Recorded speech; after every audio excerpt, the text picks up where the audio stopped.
Inilah beberapa negara yang akan hancur jika Perang Dunia Ketiga terjadi.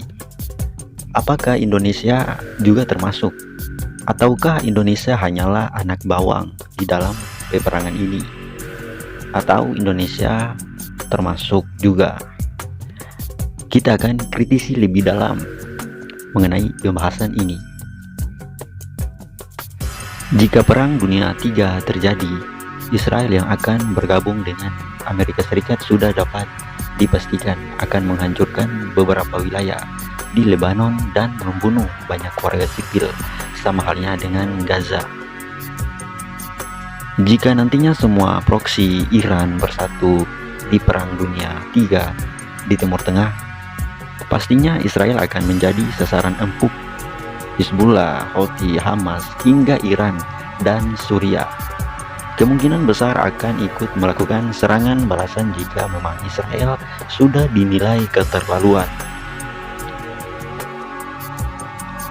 Terlebih, belakangan ini Iran telah beberapa kali menembakkan rudal balistik mereka ke Israel.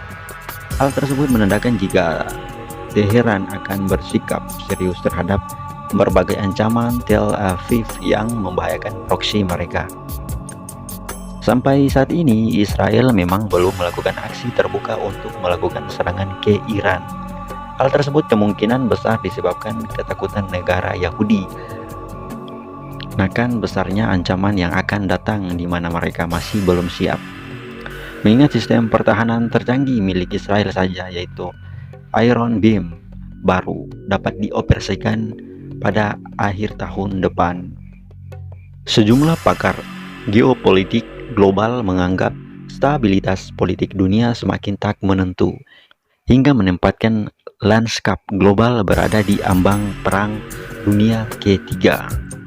Para ahli telah menganalisis beberapa tanda-tanda dunia di ambang Perang Dunia Baru, antara lain bayang-bayang kelompok teroris yang kian meluas, ancaman perang nuklir Rusia yang terus berlanjut menyusul invasinya ke Ukraina yang tak kunjung selesai, eskalasi di Timur Tengah imbas agresi brutal Tel Aviv ke jalur Gaza Palestina, dan pengaruh Cina yang terus meningkat hingga di tahap yang belum pernah terjadi sebelumnya. Dalam pidatonya pada Senin, Menteri Pertahanan Inggris Grant Shapps bahkan menilai hubungan internasional telah memasuki era baru, hingga mendorong warga negara di Eropa Barat itu harus siap membela negara kapanpun panggilan datang. Mantan Menhan Inggris Ben Wallace bahkan mengatakan bahwa Inggris akan berada dalam keadaan perang pada 2030 dalam sebuah wawancara media tahun lalu. Namun tidak semua negara tersebut bakal terdapat perang. Berikut 10 negara yang akan dianggap menjadi tempat paling aman untuk tinggal jika Perang Dunia Ketiga terjadi.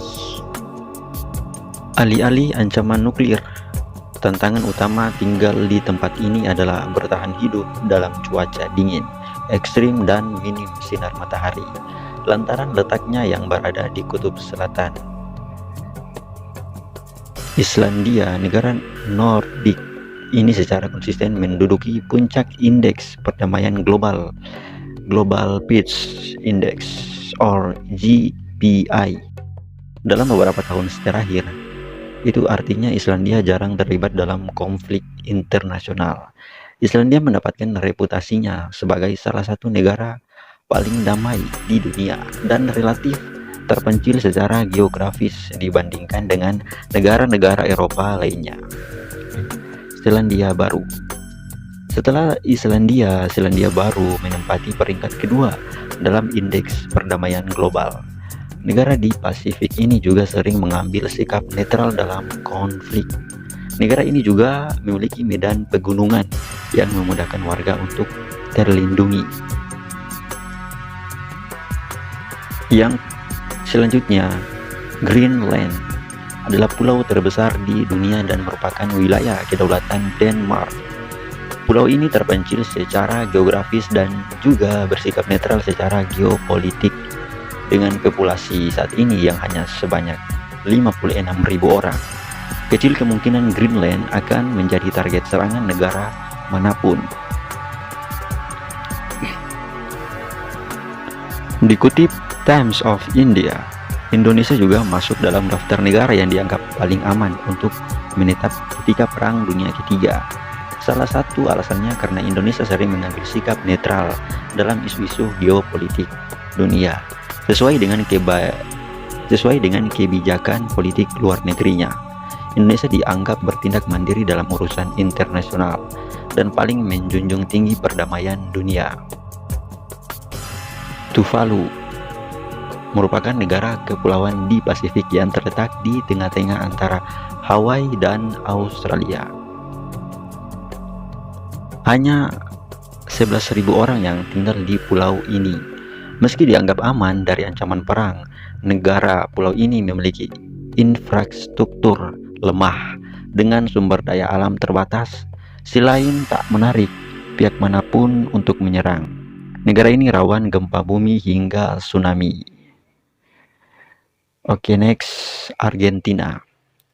Meskipun Argentina pernah terlibat dalam konflik terutama selama perang Falkland pada 1982, negara ini menjadi salah satu tempat yang dinilai paling mungkin untuk bertahan dari kelaparan. Negara ini memiliki banyak tanaman termasuk gandum, yang berarti jika debu nuklir menutupi matahari, warga Argentina sudah memiliki pasokan pangan. Selanjutnya, Bhutan. Pada 1971, Bhutan menyatakan netralitasnya terkait konflik apapun setelah bergabung dengan Perserikatan Bangsa-Bangsa atau PBB. Negara ini juga terkurung dalam daratan dan dikelilingi oleh pegunungan, sehingga lebih mudah untuk mempertahankan wilayahnya. Chili. Pantai Chili yang membentang sejauh 6.437 km atau seperti jarak dari Moskow, Rusia, dan Madrid, Spanyol. Negara ini juga memiliki berbagai macam tanaman dan sumber daya alam, membuat bertahan hidup menjadi lebih mudah.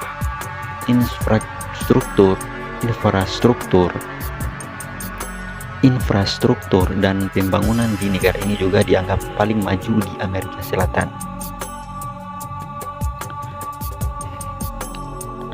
Yang terakhir adalah Fiji.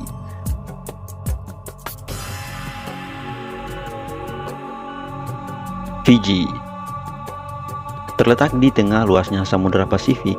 Fiji berdiri sebagai negara kepulauan yang terisolasi dengan jumlah penduduk yang relatif sedikit dan komitmen terhadap kebijakan luar negeri yang damai.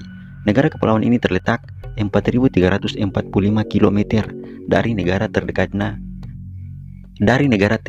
yakni Australia. Hutan-hutannya yang hijau, sumber daya mineral yang kaya, dan kawasan penangkapan ikan yang melimpah menjadikan Fiji sebagai tempat perlindungan yang menarik di tengah ketidakpastian global, menyediakan surga damai yang jauh dari potensi ancaman. Fiji hanya memiliki pasukan militer sebanyak 6.000 prajurit. Fiji juga menempati peringkat tinggi dalam indeks perdamaian global. Menurut kalian, 10 negara ini, apakah mereka akan bergabung ketika perang atau mereka mencari aman? Ya, mereka lebih memilih kedamaian. Bagaimana menurut kalian?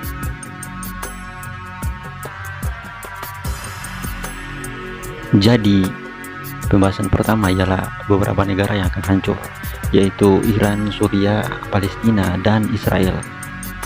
Menurut kalian, apakah negara-negara ini akan hancur? Atau negara yang penyerang? Atau yang biasa disebut Amerika Serikat?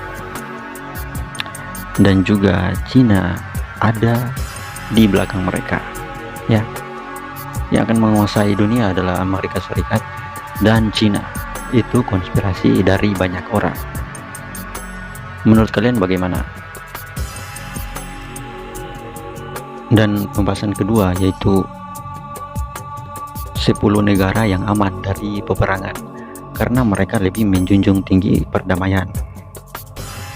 Apakah 10 negara ini juga akan diserang? Atau Mereka lebih memilih perdamaian.